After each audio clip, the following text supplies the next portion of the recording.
You've been told your whole life, always pay off your credit cards as fast as possible. And yes, that's usually smart advice, but what if I told you that sometimes paying off your credit card debt too quickly could actually hurt your finances? Crazy, right? Before you close the tab thinking I've lost it, I'm not saying keep your debt forever. I'm saying there are specific situations where wiping it out immediately might not be the best strategic move for your money. Let's break this down, because if you understand these exceptions, you'll start thinking about debt the way wealthy people do. The problem with blanket financial advice like pay off all debt ASAP is that it sounds great, but it ignores context. Your finances aren't just about getting to zero. They're about what's called opportunity cost, what you lose by doing one thing instead of another. So before you throw every spare dollar at your credit card, ask, what am I giving up by doing this? Because sometimes, being debt-free on paper can leave you cash broke, unprepared for emergencies, or even missing out on better financial opportunities. Let's challenge the debt bad, zero good mindset. Yes, credit card interest rates are sky high, 20% or more. Easy. Obviously, if you're carrying a balance long term, that's a problem. But here's what most people miss. There's a huge difference between being irresponsible with debt and being strategic with debt. In some cases, it's not about paying off the card, it's about timing when and how fast you do it. Here's where logic kicks in. Let's talk about opportunity cost and cash flow, two words that separate average savers from smart strategists.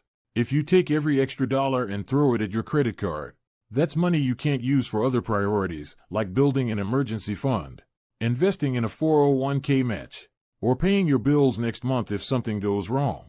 A simple example. Let's say you've got $2,000 on a credit card at 20% interest. Pretty bad. Yeah, but you also only have $200 in your savings account. If your car breaks down tomorrow, what happens? You end up swiping that card again, maybe taking on more debt at an even worse rate. In that case, paying the card off too quickly backfires. You'd be smarter to keep some liquidity, meaning cash on hand, to protect yourself from emergencies first. Because the truth is, having security can sometimes matter more than having zero debt. Let's look at a few real-world examples. 1. The emergency fund dilemma. You've got $5,000 in savings and $4,000 in credit card debt at 18%. You could wipe that debt clean right now. But if you do that, your savings drops to $1,000. One medical bill, one layoff, and you're right back in the hole. It's often smarter to pay it down gradually while keeping at least 3 to 6 months of expenses in cash. 2. The 0% APR strategy. You've got a promotional credit card charging 0% interest for 12 months. Aggressively paying that off right now? That's not efficient. If you can invest part of that money, say, earning 5 to 7% in a safe, diversified fund or retirement account, you might come out ahead while still clearing the balance before the promo period ends. Keyword, discipline. Don't coast past that deadline, or the interest catch-up will wreck you. 3. The credit score play. Your credit score relies partly on something called credit utilization, the ratio of your current balances to your total credit limit. Here's the twist: keeping a small, reported balance and paying it off in full after the statement posts can actually help your score, because it shows responsible usage. So if you always zero out before the statement closes, you might actually be underscoring your own credit behavior. That's a small nuance, but it matters if you're trying to qualify for a mortgage or loan soon. 4. The investment trade-off. If your company offers a 401k match, say, a dollar-for-dollar match on up to 5% of your salary, that's a 100% instant return. If you're skipping that to pay off a credit card charging 20%, you're leaving free money on the table. In that case, a balanced approach makes more sense. Capture that match and chip away at your debt. So let's clear this up. Most of the time, paying off high-interest credit card debt quickly is absolutely the right move.